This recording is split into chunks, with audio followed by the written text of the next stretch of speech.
Thank you very much. And I just want to echo Manabu's praise and thanks for the event, for the organization. And I would also add to it for the curation of the speakers. I think what's really so exciting about this is the diversity of institutions you've assembled, diverse in size, diverse in location, diverse in disposition and areas of engagement.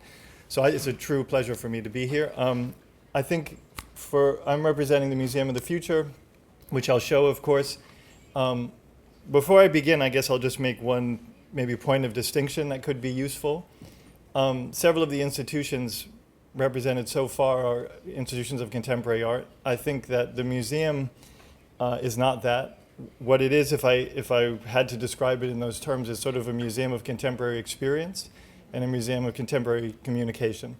And I think that these issues I'll talk about more as I show the slides, but these issues are important, I think, when you talk about the future of museums because of the changing nature of audience expectations. And audiences are increasingly deeply interested in the nature of their experience, the nature of their own role within the experience.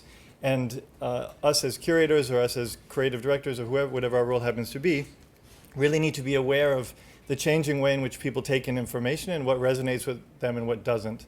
Generally, museums tend to be very, very good at providing generally, museums tend to be very good at providing context that's sort of intellectual. But really, we also need to think about context which is sort of meta-intellectual, context which is emotional, sensory, embodied, and all of that. And so that's a lot of what we've tried to work on for Museum of the Future. Okay, so I'll show a video and I'll talk over it. So this is the museum. It's located in this building in Dubai. We've been open since the year 2022. Since then, we've had about 4 million visitors. A fact that is really important to understand the context of the museum is we've had visitors from over 170 countries, and 30% of them have never been to a museum before. So we have a very particular set of challenges and opportunities when it comes to creating an experience for people. So the basic premise of the museum is that there's multiple floors. 3 of the floors are taking place in the year 2071. So they're sort of immersive futures that you get to visit and feel a part of. This is a space station, for example. This is an institute of science based on repairing damage we've done to the natural world through climate change. There's another one coming up which is about wellness, the future of wellness, in a future in which we're even more technologically dependent and sort of information overloaded than we currently are. So this is Al-Waha. It's a dedicated space for disconnecting from technology and reconnecting to your body. Then there are other floors which are about sort of contemporary technologies that are emerging. But these floors that I've just shown are the sort of immersive ones that I'll talk about in my talk. This is a kind of contemporary emerging technologies floor. Then we have a children's floor, which is for 10 and below, a play space where we're trying to encourage future-proof skills like communication and creativity and collaboration. Things like this. This is the building. It's a beautiful building. It's a challenging building, as any museum professional will know. But anyway, we're proud of it and we are happy with it. So that's basically what the museum is. I'll talk in more detail about how we interpret a museum of the future, because I think that's maybe the most relevant thing for this context. Yeah, so this is basically how the experience breaks down. On this right part of the building is the future. So these are these immersive 2071 future environments. To the left is the present. So this is this near future technology showcase and children's floor. And then the lobby and the other sections of the museum, like the auditorium and things like that, are sort of transitional, multifunctional, changeable space. In terms of the immersive experience, it sort of breaks down into 3 interrelated chapters. I think, as I mentioned before, they're all on the same timeline. They're all taking place in the year 2071. The first chapter is OSS Hope. So this is a space station that you visit and you become a part of. And the sort of ultimate ending of the experience is that you're asked if you want to join to apply to become one of the people working on the space station. And really all the floors have that participatory element where we're trying to encourage people to feel that these futures matter and that they matter to these futures. So all of them have a way for you to buy in and to participate. The second chapter is the HEAL Institute. So this is basically an institute created to apply genetic engineering and biotech and artificial intelligence to repair damage we've done to the natural world. So to help repair collapsed ecosystems, to help design new species that can survive in a changed world. And then finally, Al-Waha, as I mentioned already, is the future of wellness. It's a sort of, in a way, sanctuary for the senses, a spa for the senses, where you go and you reconnect with your body and you disconnect from technology and information. So they all have very different looks. Obviously, scenography and this kind of spatial design matters a lot to the plausibility of a future environment. And this is really important to say because this is a fairly radical reinterpretation of what the museum was originally thought of. This was the architect's vision of what the Museum of the Future would be. So we obviously did not want to do this. But then the challenge is, what do you do? So a lot of what we had to do in the beginning as a new institution is think about, okay, what future do we actually want to advocate for? And what's a contemporary version of a museum experience that will speak to the sort of aspirations we had, which is, empowering the audience, making them realize that even things which are apparently scary or apparently anxiety producing could also be empowering if you kind of engage them in the right way. How do we create an experience that can do that? So the challenge with the Museum of the Future, of course, is you have to deal with the future. The problem with that, and actually Chris mentioned this in his talk in the morning, we are living in a golden age of dystopian visions of the future. So these are primarily Western ones: Black Mirror, Hunger Games, Ready Player One.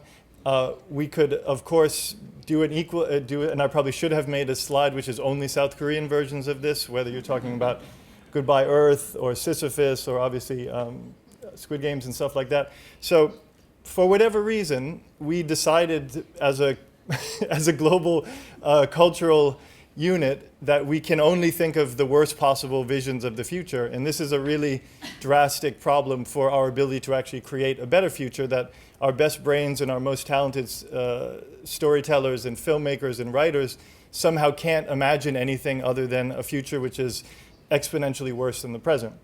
So that's true of film, that's true of books, it's true of video games.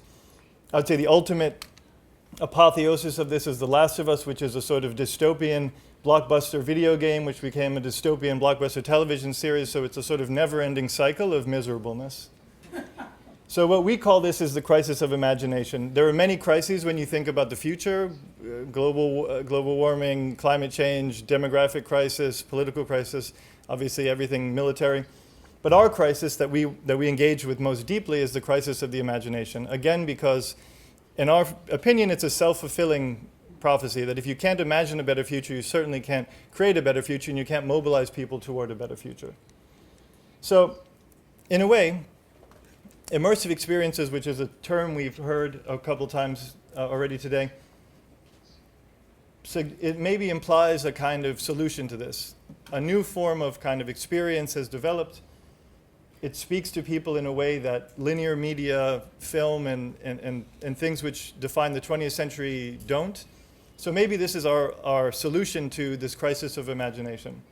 The issue with that, though, is that on the one hand, immersive experiences are not new at all. There's been versions of them for a very long time. It's just my colleague and collaborator, Micah Silver, put this together. These are sort of immersive dioramas from the early 20th century that were sort of achieving more or less everything that everyone's trying to do with immersive experiences now, multisensory engagements with an idea, basically.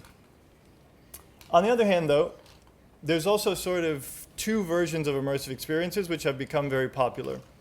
And I'm intentionally choosing the most popular expressions of them. So this is the Friends experience. So this is basically taking a television show, removing it from the screen, and allowing you to inhabit this thing that you've experienced as media before. That's a kind of immersive experience. Then, of course, we have things like Atelier Lumière, which I understand for this crowd of highly sophisticated new media experts is highly offensive. But that doesn't matter, because it's hugely influential. People have said to me, Brendan, you have to see this thing. It's amazing, Like, it has spoken to people. And it doesn't matter if we judge it or we feel superior to it. it's very clearly established a desire and established a sort of expectation where you take, obviously I'm in no way being critical of the work itself, but the screensaverization of the work speaks to a way that people want to engage this kind of artistic output. The other thing, though, to say is that even these things are not even really speaking to the kind of immersion that really we're looking toward. So my friend sent me this video. This is from U2 at the Sphere.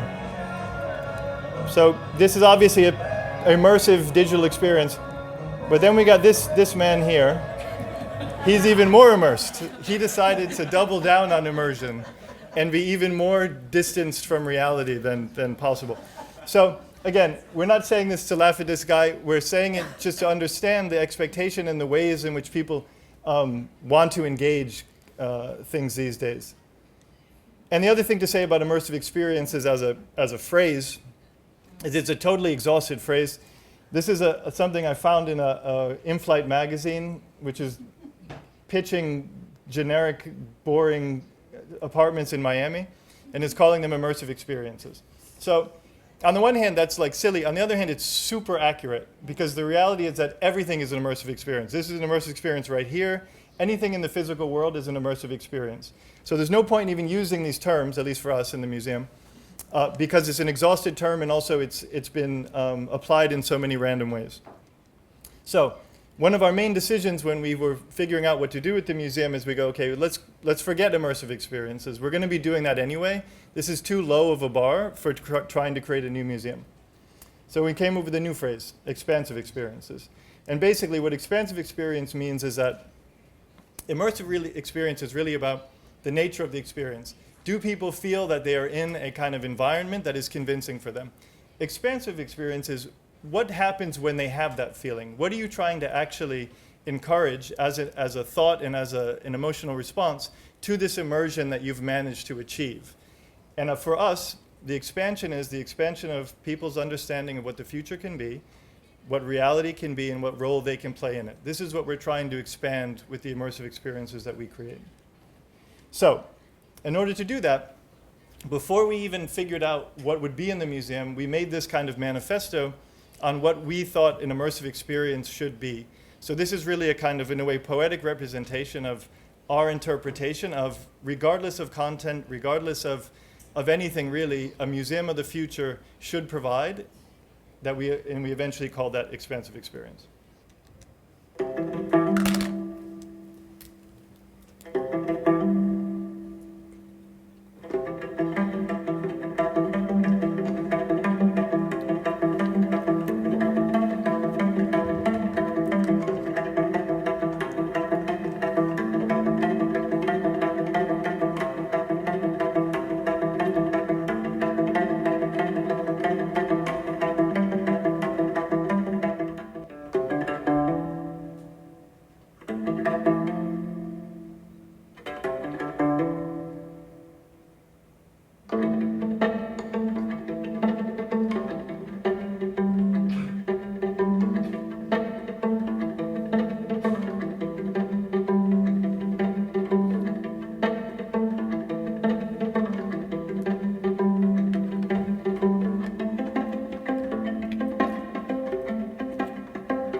Okay, so then you have to actually try to do that.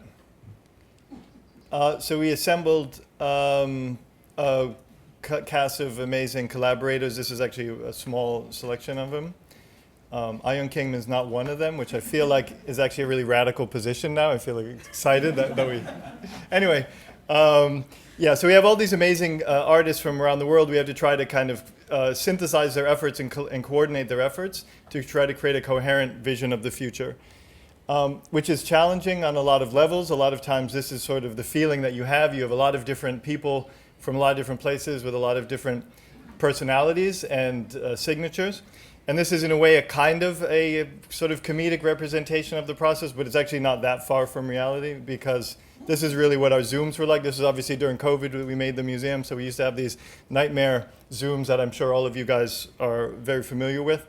In addition to the sort of different personalities, you have lots of different nationalities represented. So that's also part of the challenge and also the opportunity and the excitement of the project. So in order to kind of navigate this, we came up with another sort of term that I want to share. So we would, of course, never have a permanent collection because we're the Museum of the Future. So our content by nature is changing all the time, and our expectations for what the museum should be evolving all the time. So a permanent collection is something we would never aspire to, and it's something we could never achieve. However, you do need permanence, even in a museum of the future, so that you have sort of stability and integrity. So rather than having a permanent collection, we created permanent questions.